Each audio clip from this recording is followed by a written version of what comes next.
Sunday से लेकर Saturday तक अगर कुछ वायरल टिप्स एंड ट्रिक्स मिल जाए जिससे हमारे घर और किचन के काम तो आसान हो ही, साथ ही समय और पैसे की भी बचत हो, तो इसको कौन नहीं अपनाना चाहेगा। दोस्तों, आज मैं फिर से आपके लिए कुछ वायरल टिप्स एंड ट्रिक्स लेकर आई हूँ, जिसको आप देखें। हो सकता है इनमें से कुछ टिप्स एंड ट्रिक्स आपके भी काम आए, आपका भी समय और पैसा बचे, साथ ही साथ आपका काम करना भी काफी आसान हो जाए। तो दोस्तों, हमेशा की तरह वीडियो देखने से पहले कमेंट बॉक्स में लिखकर ये बताना न भूलिएगा कि आप इस चैनल के वीडियोस किस शहर या फिर किस गांव से देख रहे हैं, जिससे मैं लिखकर आपको थैंक्स बोल सकूं। तो चलिए देख लेते हैं आज की सबसे पहली टिप। आज से बर्तन साफ करने का झंझट खत्म। पीतल, तांबे, लोहे या फिर सिल्वर के बर्तन को साफ करने का बहुत ही आसान तरीका आपके साथ शेयर कर रही हूँ। इस एक चीज को बनाकर रख लीजिए और पूरे 6 महीने तक बस हाथ लगाते ही आपके बर्तन चमक जाएंगे, जैसा कि आप वीडियो में देख पा रहे होंगे। तो दोस्तों, इसके लिए आपको मार्केट से कुछ भी लेकर आने की जरूरत नहीं है, सारी चीजें आपके किचन में होंगी ही। और आप देख पा रहे होंगे इससे लोहे के बर्तन भी बहुत आसानी से साफ होते हैं, सिल्वर के भी, साथ ही साथ स्टील के बर्तन में कालापन आ गया है वो भी साफ हो जाएगा। और पीतल, तांबे के बर्तन तो साफ होंगे ही। बड़े से बड़े बर्तन को आप बस चुटकियों में साफ कर लेंगे। तो आप देख पा रहे होंगे सिर्फ एक चीज हमें चाहिए और इसको मैं बर्तन पर लगा रही हूँ। ना तो रगड़ने की जरूरत है, ना तो मेहनत की। कम मेहनत में आपके बर्तन बहुत अच्छे से चमक जाएंगे। चलिए देख लेते हैं कि ये क्या चीज है और कैसे बनाना है। तो इसके लिए सबसे पहले हम एक कटोरी लेंगे और इसमें डालेंगे एक छोटी कटोरी के लगभग हल्दी पाउडर। तो मेजरमेंट के लिए आप कोई भी चीज ले लीजिए, जैसे कि एक छोटी कटोरी हल्दी पाउडर मैं इसमें डाल दी हूँ, तो इसे सारी चीजें मेजर करके लूंगी। अब जितना हल्दी पाउडर है उतना ही हम इसमें डाल देंगे गेहूं का आटा और उतना ही डाल देंगे नमक। आप चाहे तो सेंधा नमक भी ले सकते हैं, लेकिन मैं यहाँ पर सादा नमक ले रही हूँ। अब चाहिए हमें साइट्रिक एसिड। इसको नींबू का सत या नींबू का फूल भी बोला जाता है। तो ये बिल्कुल महीन चीनी के दाने के जैसा होता है और ये छोटे छोटे टुकड़ों में भी आता है। तो आप चाहे तो टुकड़े वाला ले लीजिए पीस कर, नहीं तो पैकेट वाला सबसे ज्यादा अच्छा होता है, आसान होता है। बस आप निकालिए और इसको यूज कर लीजिए। तो अभी हमें इसमें एक चीज और डालना है। तो पहले हम इसको मिक्स कर लेंगे और फिर उसको डालेंगे। और आप चाहे तो इसको मिक्सी जार में डालकर हल्का सा ग्राइंड भी कर सकते हैं। बहुत ज्यादा ग्राइंड करने की जरूरत नहीं है, क्योंकि सारी चीजें पिसी हुई हैं। हल्का सा ग्राइंड कर लीजिए तो सारी चीजें अच्छे से और जल्दी से मिक्स हो जाएंगी। इसे अच्छी तरह से मिक्स करना बहुत जरूरी है, ऐसे ही नहीं छोड़ेंगे।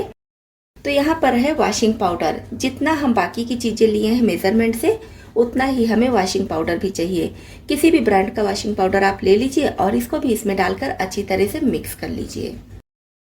दोस्तों, ये फार्मूला इतना ज्यादा असरदार है कि आप थोड़ा सा लेंगे और आपका बर्तन एकदम चमक जाएगा। तो मैं इतना बना कर रख ले रही हूँ, पूरे 6 महीने के करीब ये चलेगा। लेकिन आपको ध्यान रखना है कि एयर टाइट डिब्बे में स्टोर करके रखिएगा। अगर ढक्कन ढीला रहेगा तो फिर ये सॉफ्ट पड़ जाएगा या तो फिर जम जाएगा। और बस आप थोड़ा सा ही लेंगे। आपके किसी भी तरह के बर्तन हो, चिकनाई वाले हैं तो वो भी साफ हो जाएंगे, या फिर आपके घर में तवा, कढ़ाई, प्रेशर कुकर जो भी है, सारे बर्तन बहुत अच्छे से साफ हो जाएंगे।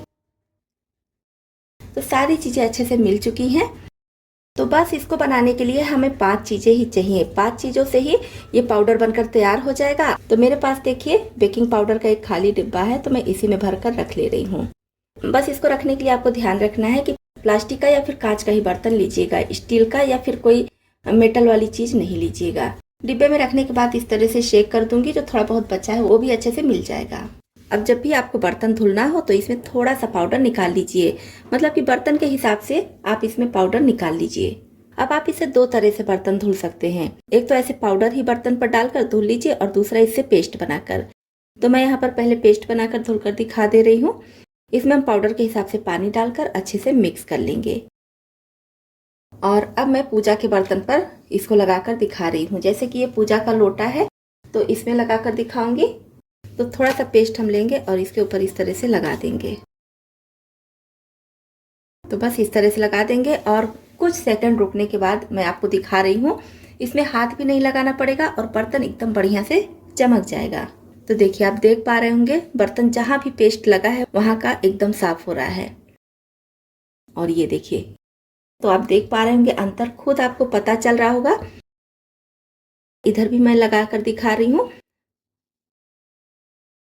इधर भी कितना अंतर हो गया है।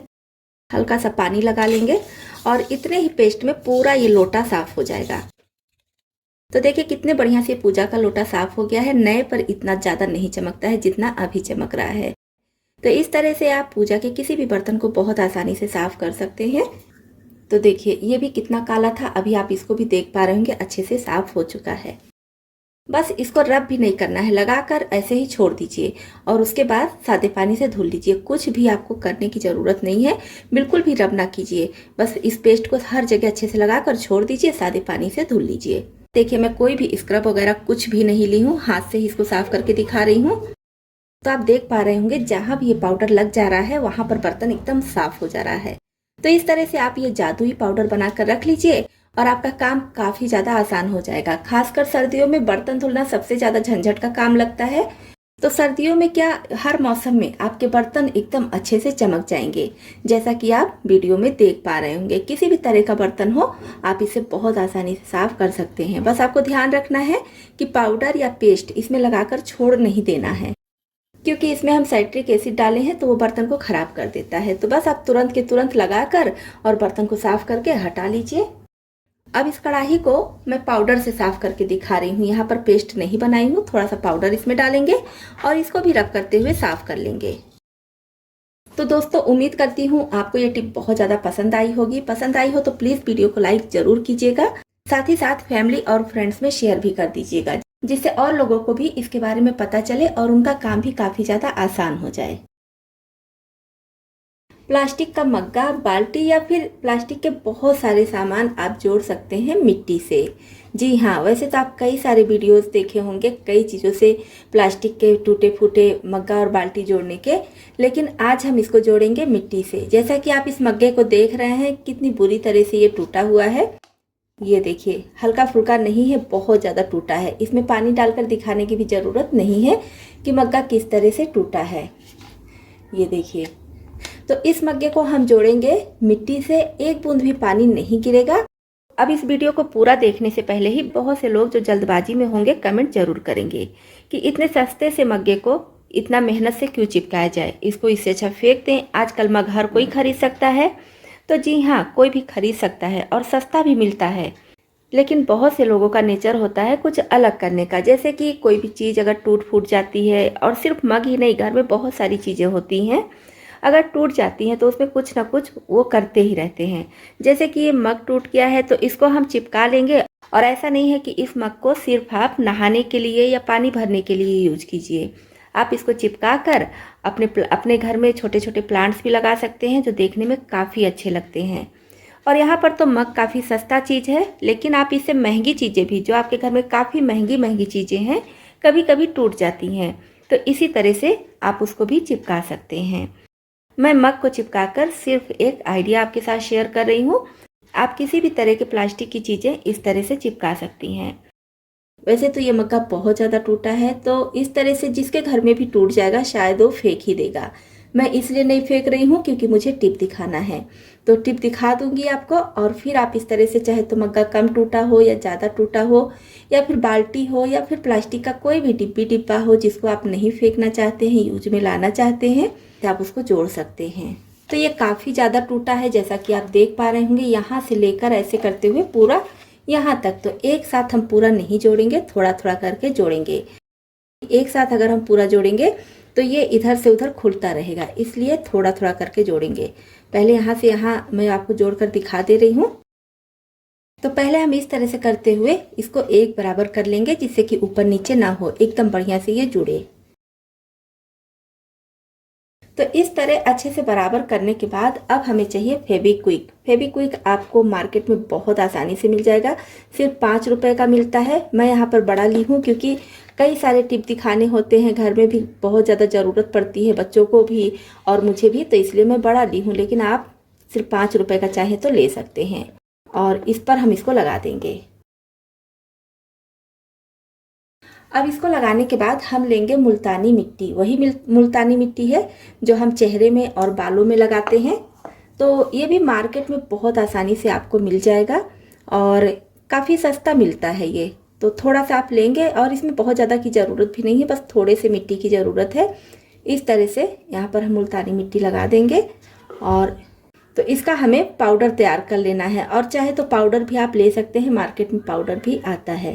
तो इस तरह से इसके ऊपर डालेंगे और जो एक्स्ट्रा है इसको हम हटा देंगे। एक्स्ट्रा मिट्टी हटाने के बाद फिर से यहाँ पर थोड़ा सा फेविक्विक लगा देंगे, जिससे और अच्छे से ये मजबूत हो जाता है। हल्का सा और लगा देंगे मिट्टी। तो इस तरह से जितना कम ज़्यादा टूटा है उस हिसाब से आपको मिट्टी और फेविक्विक की ज़रूरत पड़ेगी। फिर से मैं एक्स्ट्रा हटा दे रही हूँ। और इसको ज़्यादा देर रखने की भी ज़रूरत नहीं है। जैसे ही आप इसमें फेविक्विक लगाएंगे और ये मिट्टी लगा देंगे, तुरंत ये चिपक जाता है, एकदम पत्थर की तरह मजबूत हो जाता है। तो बाकी बचे हुए पे भी मैं फेविक्विक डाल दी हूँ, और फेविक्विक डालने के बाद इस तरह से मिट्टी डाल दी हूँ। फिर से एक्स्ट्रा मिट्टी हटाएंगे और यहाँ पर फेविक्विक फिर से लगा देंगे। तो 2 बार आपको फेविक्विक लगाना है, तब अच्छे से ये चिपक जाएगा। और उसके बाद फिर से हम एक्स्ट्रा मिट्टी हटा देंगे। इसको रखने की भी ज़रूरत नहीं है, देखते ही देखते मतलब जब तक आप इसको चिपकाएंगे अच्छे से चिपक जाता है, क्योंकि आपको पता ही है फेविक्विक बहुत अच्छे से चिपकाने का काम करता है। और सिर्फ फेविक्विक से अगर हम इसको चिपकाएंगे तो अच्छे से नहीं चिपकेगा, चिपक जाएगा लेकिन फिर खुल जाएगा। तो इसको बाइंडिंग देने के लिए कुछ ना कुछ इस पर डालना पड़ेगा, जैसे कि मैं यहाँ पर मिट्टी का यूज की हूँ। और मुल्तानी मिट्टी के बजाय आप चाहे तो नॉर्मल मिट्टी ले सकते हैं। तो देखिए, आपको देखने से ही लग रहा होगा कितने अच्छे से ये चिपक चुका है। जितना ये मग्गा टूटा है इतना तो शायद ही आपके घर में कोई चीज़ टूटा हो। तो सोचिए, जब इतना ज़्यादा टूटा हुआ मग्गा इस तरह से चिपक सकता है, तो आपके घर में प्लास्टिक की हल्की फुल्की टूटी हुई चीज़ें तो और भी अच्छे से चिपक जाएंगी। तो देखिए, एक बूंद भी पानी नहीं गिर रहा है, बहुत अच्छे से ये मग्गा चिपक चुका है। दोस्तों, उम्मीद करती हूँ ये वीडियो आपको पसंद आया होगा। पसंद आया हो तो प्लीज़ लाइक ज़रूर कीजिएगा, साथ ही साथ फैमिली और फ्रेंड्स में शेयर भी कीजिएगा, जिससे और लोगों को भी इसके बारे में पता चले। फूल का माला हम सभी अपने घरों में लाते हैं, खासकर जब कोई पर्व त्योहार होता है तो घर को सजाने के लिए या फिर पूजा पाठ के लिए फूल का माला जरूर लाते हैं। पर्व त्योहार के बाद पड़े पड़े वो माला सूख जाता है, फिर उसके बाद हम उसको फेंक देते हैं। तो जब भी आपके घर में कोई भी पर्व त्योहार पूजा पाठ खत्म हो जाए तो क्या कीजिए, माला सूखने से पहले, मतलब अगर अच्छी क्वालिटी का माला लाते हैं, एकदम फ्रेश लाते हैं, अच्छे से रखे हैं, तो 2 से 3 दिन आराम से चल जाता है। लेकिन उसके बाद धीरे धीरे करके वो सूखने लगता है। तो सूखने से पहले आप उसको तोड़कर डाल दीजिए मिक्सी जार में, और साथ में डाल दीजिए थोड़ा सा पानी। और यहाँ पर आपको गेंदे का फूल ही लेना है, और गेंदे का फूल आप किसी भी कलर का ले सकते हैं। मिक्सी जार का ढक्कन बंद करेंगे और इसको ग्राइंड कर लेंगे। एकदम फाइन नहीं करना है, हल्का सा दरदरा रखना है। तो इसमें पानी बहुत ज़्यादा नहीं डालना है, ना ही बहुत कम डालना है, बहुत ज़्यादा नहीं पीसना है। 1 से 2 बार आपको मिक्सी चलाना है, बस इसी तरह से हमें चाहिए। अब इसको हम बाउल में खाली कर लेंगे। अब इसको आप ढक कर इसी कटोरी में चाहे तो फ्रिज में रख दीजिए, और चाहे तो किसी कंटेनर में बंद करके रख दीजिए। पूरे 1 सप्ताह तक आप इसका यूज कर सकते हैं। पहले जमाने में आप देखे होंगे, दादी नानी को कहीं भी छोटा सा भी गेंदे का फूल अगर मिल जाता था तो गेंदे के फूल से अपने चेहरे को और अपने हाथ पैर को अच्छे से रब करती थी। इससे स्किन एकदम सॉफ्ट हो जाती है। और इस फूल का जो पीलापन होता है ना, जैसे कि फूल पीले में भी होता है, रेड में भी होता है, तो उसकी वजह से भी स्किन बहुत बढ़िया ग्लो करती है। आपको अलग से इसमें कोई भी चीज़ डालने की ज़रूरत भी नहीं है। और ऐसा नहीं है कि आप इसको 1-2 बार सिर्फ करें, इसको आप पर डे कर सकते हैं, कोई भी साइड इफेक्ट इसका नहीं है। एक बार आप इसको पीस कर रख लीजिए, पूरे सप्ताह आप इसका यूज कर सकते हैं। तो मैं अपने हाथों में लगाकर दिखा रही हूँ। और गेंदे का फूल लगाने से क्या है, स्किन से बहुत अच्छी सी खुशबू भी आती है। इसके बाद आपको परफ्यूम वगैरह कुछ भी लगाने की ज़रूरत नहीं पड़ेगी। यकीन मानिए, जैसे आप सोप लगाकर नहाते हैं और फिर बाहर निकलते हैं तो शरीर से सोप की खुशबू आती रहती है ना, सेम उसी तरह से गेंदे के फूल की खुशबू आपके शरीर से बहुत अच्छी आएगी। तो इसको आप कहीं साफ जगह पर लगाइएगा, क्योंकि ये भुरभुरा सा होता है तो गिरने लगता है। कोई दिक्कत नहीं है, आप फिर से सबको इकट्ठा करके और फिर से पूरे शरीर पर रख कीजिए। इसका कोई भी साइड इफेक्ट नहीं है। आप चाहे तो पर डे इसको कर सकते हैं, और आप इसको सिर्फ 1 सप्ताह के लिए अपने चेहरे में लगा कर देखिए। आपके चेहरे पर गजब का निखार आएगा, बहुत बढ़िया ग्लो आएगा। हर कोई हैरान हो जाएगा कि इतना ग्लो कैसे है आपके चेहरे पर। तो जैसे ही आपको गेंदे का फूल कहीं भी मिल जाए, चाहे तो आप फूलमाला घर में लाइए या फिर कहीं भी आपको दिख जाए, तो उसमें से थोड़ा सा गेंदे का फूल जरूर ले लीजिए और उसके बाद इस टिप को जरूर अपना कर देखिए। आप अपने दादी नानी से या फिर मम्मी से ही इस फूल के बारे में जरूर पूछिएगा कि चेहरे में या हाथ पैरों में लगाना है कि नहीं, लगाती थी वो कि नहीं, आपको खुद वो बताएंगी। और वो लोग पीस कर भी नहीं लगाती थी, बस एक फूल ऐसे ऐसे रब करते हुए लगा लेती थी। आपके पास तो आजकल साधन है, मिक्सी है, आसानी से आप ढेर सारा पीस कर रख लीजिए और पूरे सप्ताह आप इसका यूज कीजिए। देखिए कितना अच्छा पीलापन अभी दिख रहा है। अभी मैं इसको 5 मिनट के लिए इसी तरह से छोड़ दूंगी और फिर धुल कर आपको दिखा रही हूँ। तो ये देखिए पहले मेरा हाथ कैसा था, अभी आप खुद देख पा रहे होंगे फर्क कितना ज्यादा है। और हाथ में देखिए हल्का सा पीलापन है जो देखने में काफी अच्छा लग रहा है। जैसे हम कोई भी पैक लगाते हैं तो उसमें थोड़ा सा हल्दी पाउडर डालते हैं, तो वो काम भी आपको करने की जरूरत नहीं पड़ेगी। इसमें हल्दी पाउडर की भी जरूरत नहीं है। हाथ में या फिर चेहरे में बहुत अच्छे से ग्लो आ जाएगा। इसको आप कहीं भी लगा सकते हैं और एक बार पीस लीजिए, पूरे सप्ताह तक आप इसका यूज कर सकती हैं। पुराने या फिर जले हुए दिए का यूज हम कर सकते हैं बच्चे या फिर बड़ों के एड़ियों को साफ करने के लिए। जैसे कि क्या होता है कि सर्दी के मौसम में खासकर एड़ियां सभी की फटती हैं और उसको स्क्रब करने के लिए मार्केट से हम इस तरह का स्क्रब करने वाला लाते हैं। तो कभी कभी होता है ये नहीं मिलता है या फिर टूट जाता है या बहुत से घरों में नहीं भी होगा, तब आप इसके बजाय इमरजेंसी में दिए के बैक साइड से हम एड़ी को साफ करेंगे। इधर से नहीं साफ होगा, बैक साइड से साफ करेंगे। तो जितनी भी डेड स्किन होती है सारी बहुत अच्छे से निकल जाती है और यकीन मानिए इतने अच्छे से साफ होती हैं कि आप अगर एक बार दिए से एड़ियों को साफ कर लेंगे तो फिर मार्केट से इसको लाना भूल जाएंगे और किसी भी तरह का चोट वगैरह भी लगने का डर नहीं होता है। तो इस तरह से भी आप पुराने दिए का यूज कर सकते हैं। तो यहाँ पर मैं बथुआ को छोटे छोटे टुकड़ों में कट कर ली हूँ और उड़द और अरहर की दाल को 10 मिनट के लिए फुला दी थी और सारा पानी निकाल कर रखी हूँ। आपके पास ज्यादा समय है तो आधे से 1 घंटे के लिए फुला दीजिए या फिर समय नहीं है तो तुरंत धुलकर भी बना सकते हैं। अब प्रेशर कुकर में ये साग डाल देंगे और इसी के साथ में डाल देंगे ये दाल। अब मैं यहाँ पर ली हूँ 8 से 10 लहसुन की कलियां, क्योंकि छोटे साइज की हैं, बड़े साइज की है तो आप 5 से 6 भी ले सकते हैं। और 4 हरी मिर्च। हरी मिर्च को छोटे छोटे टुकड़ों में कट करके डाल देंगे और लहसुन की कलियों को भी आप चाहे तो कट करके डाल दीजिए, लेकिन मैं इस तरह से कूट कर डाल रही हूँ। 2 छोटा चम्मच या फिर स्वाद के अनुसार नमक, 1/4 छोटा चम्मच हींग। हींग की जरूरत थोड़ा सा हमें बाद में भी पड़ेगी, तो हींग का स्वाद बहुत बढ़िया आता है, इसलिए हींग बिल्कुल भी स्किप नहीं कीजिएगा। स्वाद आने के साथ साथ ये डाइजेस्टिव भी होगा। और थोड़ा सा हल्दी पाउडर डाल देंगे। वैसे हल्दी पाउडर ऑप्शनल है, चाहे तो डाले चाहे तो स्किप कर दे। अब 1 छोटा चम्मच के करीब हम कुकिंग ऑयल डाल देंगे। कोई भी कुकिंग ऑयल आप ले लीजिए। तेल डालने से क्या होता है ना कि साग में जब उबाल आता है तो साग कुकर के सीटी में नहीं फंसेगा। अब जिस कटोरी से मैं दाल ली हूँ ना, उसी कटोरी से 4 कटोरी पानी इसमें डाल देंगे। अब हम इसमें थोड़ा सा तेल तो डाले ही हैं, दाल ऊपर की तरफ नहीं आएगी, लेकिन फिर भी हम थोड़ा सा सावधानी बरतेंगे। बस इसको हम 2 मिनट के लिए हाई फ्लेम पर चढ़ा देंगे, जिससे कि साग सॉफ्ट हो जाएगा। और जब साग सॉफ्ट हो जाएगा तो भारी हो जाएगा, तो ऊपर की तरफ नहीं आएगा, इसलिए सीटी में फंसने का डर नहीं होगा। तो यहाँ पर देखिए 1 उबाल आ चुका है और साग आप देख पा रहे होंगे सॉफ्ट हो चुका है। तो अब हम इसका ढक्कन लगाएंगे और मीडियम फ्लेम पर 5 से 6 सीटी आने देंगे। 5 से 6 सीटी आने के बाद फ्लेम ऑफ करके प्रेशर अपने आप से निकलने देंगे।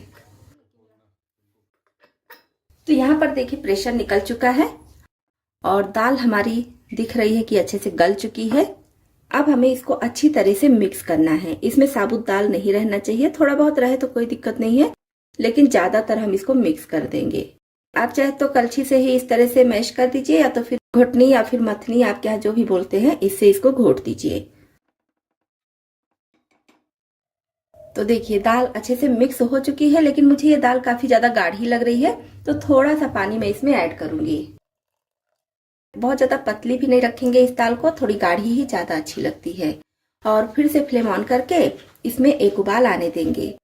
तो इसको मैं साइड में रख दे रही हूँ उबाल आने के लिए और इधर तड़का तैयार करेंगे। गैस पर एक तड़का पैन चढ़ाकर इसमें डालेंगे 2 चम्मच के करीब सरसों का तेल। वैसे आप चाहे तो देसी घी में तड़का लगा सकते हैं, लेकिन सरसों के तेल में हमारे यहाँ ज्यादा पसंद करते हैं सभी लोग, क्योंकि सरसों के तेल का जो फ्लेवर होता है ना वो दाल में ज़्यादा अच्छा लगता है। और घी भी हम यूज करेंगे लेकिन बाद में करेंगे। तेल को बढ़िया से धुआं निकलने तक गर्म करेंगे और फिर फ्लेम ऑफ कर देंगे। अब इसमें डालेंगे 1 छोटा चम्मच के करीब साबुत जीरा और 2 चुटकी के करीब हींग। हींग बहुत ज़्यादा नहीं डालेंगे क्योंकि पहले भी डाल चुके हैं। और 2 से 3 सूखी हुई लाल मिर्च इस तरह से तोड़कर डाल देंगे। साथ में 1 छोटे साइज का प्याज छोटे टुकड़ों में कटा हुआ और 5 से 6 लहसुन की कलियां इस तरह से मैं लंबे और पतले टुकड़े में कट कर ली हूँ। आप अपनी पसंद अनुसार कट कर सकते हैं। तो सारी चीजें हम फ्लेम ऑफ करके ही डालेंगे क्योंकि अगर एकदम गर्म तेल में हम डाल देंगे ये सारी चीजें तो जल जाएंगी। तो इन्हें हमें जलाना नहीं है, बस अच्छे से फ्राई करना है। तो जब सारी चीजें डालेंगे फिर से हम फ्लेम ऑन कर देंगे। इसे लो फ्लेम पर हमें जलाना है। सर्दियों की बहुत ही खास रेसिपी है। ये रेसिपी सिर्फ सर्दियों में ही बन पाती है क्योंकि हमें बथुआ सिर्फ सर्दियों में ही मिलता है। तो इसको हमारे यहाँ बोला जाता है साग पहिता। आप कमेंट बॉक्स में लिखकर बताइएगा कि आपके यहाँ क्या बोला जाता है। तड़का देखिए अच्छे से जल चुका है, बढ़िया से कलर आ चुका है। अब हम इसको दाल में डालकर तुरंत ढक देंगे जिससे कि फ्लेवर निकलने ना पाए। इस दाल की खुशबू इतनी बढ़िया आती है कि जब भी घर में ये दाल बनती है तो सभी लोग जान जाते हैं कि हाँ, आज साग पहिता वाली दाल बन रही है। तो लीजिए, हमारी ये साग पहिता दाल बनकर तैयार हो गई है। अब इसको आप गर्मा गर्म चावल के साथ, रोटी के साथ खा सकते हैं। तो जब भी आपको ये दाल सर्व करनी हो तो इसमें थोड़ा सा देसी घी डाल दीजिए, इससे दाल का स्वाद और ज्यादा बढ़ जाता है। तो दोस्तों, आप ये साग पहिता दाल कब बनाने वाले हैं कमेंट बॉक्स में लिखकर जरूर बताइएगा। तो यहाँ पर मैं एक मिक्सी जार ली हूँ। इसमें डालेंगे 1 टेबल स्पून सौंफ। यहाँ पर आप मोटी महीन कोई भी सौंफ ले सकते हैं। 1 छोटा चम्मच मेथी दाना, 1 छोटा चम्मच साबुत जीरा, 1.5 टेबल स्पून काली सरसों, आप चाहे तो पीली सरसों भी ले सकते हैं, 1 छोटा चम्मच बनारसी राई, 1 छोटा चम्मच अजवाइन और 1 छोटा चम्मच मंगरेल। तो पूरा मंगरेल हम नहीं डालेंगे, सिर्फ आधा डालेंगे, आधे का यूज बाद में करेंगे। अब इसको हमें दरदरा पीस लेना है। इसका फाइन पाउडर नहीं तैयार करेंगे, बस 1 से 2 बार हल्का सा मिक्सी चलाएंगे, उतना ही हमें इसको पीसना है। तो यहाँ पर देखिए, अचार का मसाला एकदम दरदरा है, तो बस इसी तरह से चाहिए। कुछ पीसे मसाले ऐड करेंगे, जैसे कि 1 छोटा चम्मच कश्मीरी लाल मिर्च पाउडर, इससे कलर बढ़िया आता है और ये कम तीखी होती है। लगभग 1 छोटा चम्मच हल्दी पाउडर, 2 छोटा चम्मच आमचूर पाउडर, या फिर आपको खट्टा जैसा रखना है उसके हिसाब से ले लीजिए। ये आमचूर पाउडर होममेड है, इसकी रेसिपी आपको मेरे चैनल पर मिल जाएगी। इसी के साथ में डाल देंगे लगभग 1/4 छोटा चम्मच हींग पाउडर। तो इस तरह से सारे मसाले हम तैयार करके रख लेंगे। यहाँ पर आप देख पा रहे होंगे मैं फूल गोभी ली हूँ और गोभी को बहुत ज़्यादा बड़े टुकड़े में नहीं कट करेंगे, इस तरह से छोटे टुकड़े में, मतलब कि पतले और थोड़ा सा छोटे टुकड़े में कट करेंगे। इसी तरह से गाजर को भी पतले और लंबे टुकड़े में कट करेंगे। साथ में मूली को भी ऐसे ही रखेंगे और हरी मिर्च को बस इस तरह से लेंगे और बीच से इसको कट कर देंगे, लेकिन अलग नहीं करेंगे। वैसे आप चाहे तो अलग भी कर सकते हैं, लेकिन मैं इसी तरह से रख रही हूँ। साथ में लहसुन है, तो लहसुन भी काफ़ी बड़े साइज का है, तो इसको भी मैं 2 पीस में कर दे रही हूँ। तो जो लहसुन काफ़ी बड़े साइज का है उसको मैं इस तरह से 2 पीस में कर दे रही हूँ और जो छोटा है उसको साबुत ही रखूँगी। और इसमें आप चाहे तो अदरक डाल सकते हैं, लेकिन मैं बिना अदरक के ही बना रही हूँ।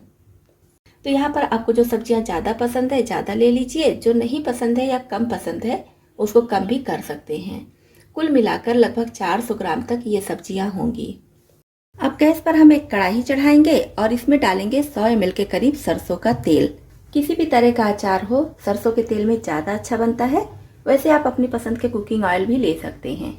और जब तेल बढ़िया से गर्म हो जाए तब फ्लेम ऑफ कर देंगे और इसको करीब 2 मिनट तक इसी तरह से छोड़ देंगे, क्योंकि अगर हम गरम गरम तेल में कुछ भी डालेंगे तो तुरंत जल जाएगा। बहुत ज़्यादा ठंडा भी नहीं करेंगे, बस बिल्कुल हल्का सा ठंडा हो जाए, जिससे कि इसमें जो भी हम डालें वो जले नहीं।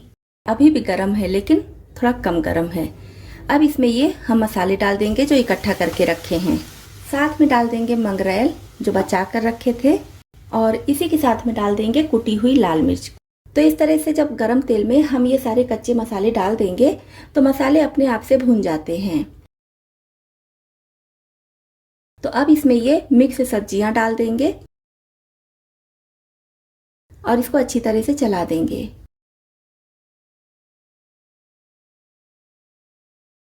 अब इसमें डालेंगे 2 छोटा चम्मच सादा नमक